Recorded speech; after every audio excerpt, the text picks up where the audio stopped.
Chapter 1. Trapped. "No, not again!" I cried out to Alex as he started slipping away.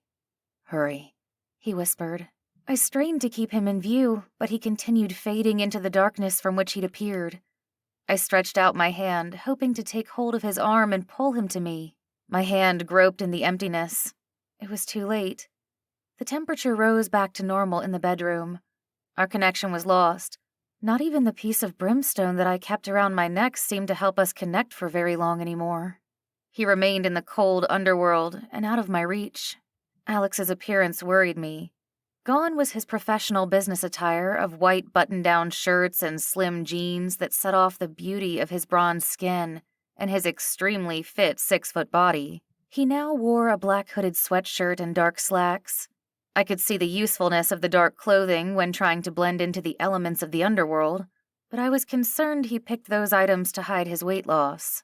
My frustration with not finding a way to bring him home mounted with each failed attempt to be with him. I tossed aside the sheets tangled about my bare legs and sat on the edge of the 4-poster bed. A sliver of moonlight flickered on the floorboards and across my toes. The light blended with my flesh, soaked into it, and teased the Lycoy in me as if daring it to run wild in the last glow of the moon. It was the in-between hour when the darkness of night gave way to the rising sun. My inner cat stirred, sensing my agitation. I gazed around the room that had become my home after Sebastian asked me to move into his house. This place wasn't me, yet I couldn't leave. He'd become overly protective once he'd realized I was the descendant of his true love. But I had my reasons for agreeing to live with him. By staying, I could go through all my great-great-grandmother's journals and learn more about the magic running through my veins. Whether it was his being an ancient vampire or just his preferences, Sebastian had a great appreciation for the finer things in life, like luxurious accommodations from a long-ago era.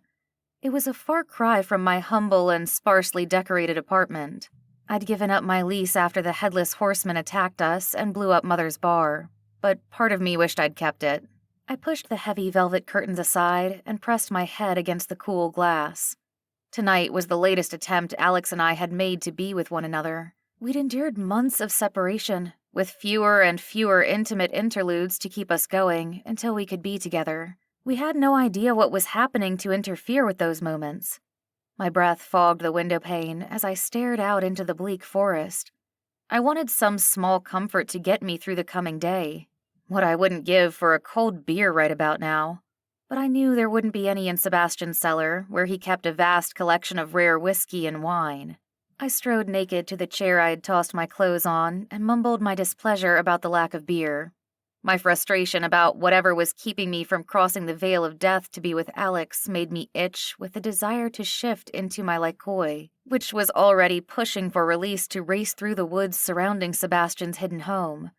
I paused, wondering what Alex had seen in me. Lycoy cats were not a pretty hybrid, which generally didn't bother me, but I felt a tad homely next to my breathtaking panther boyfriend. Lycoy tended to be scraggly with tufts of hair around the face that brought out the wolf in us. I'd never seen any Lycoy besides me to know how I compared to them. I was different, or as my uncle said, unique. My human form was adequate, although I'd never win any beauty pageants. I was average. My skin was on the pale side, my height moderate, and my dark hair contained a white streak that had been there for as long as I could remember. Thankfully, Alex found me to his liking, and I found him more than desirable. Thinking of him made my pulse race and made the longing to touch him even more urgent. Desperation weighed on me. I dressed, pondering the amount of crap in my life and my inability to fix any of it. My Lycoy pushed harder to take over. I had to get away. I can't do this anymore. Do what? I spun around while pulling my t-shirt over my head and nearly fell. You can't keep doing that. Hulda, my very dead great-great-grandmother, stared blankly at me. I don't know what you mean. Popping in whenever it suits you? It's unnerving. I yanked on my pants, slid into my biker boots, and snatched up my leather jacket. I decided not to wander the woods in my Lycoy state. I would take Miss Kitty out for a spin instead.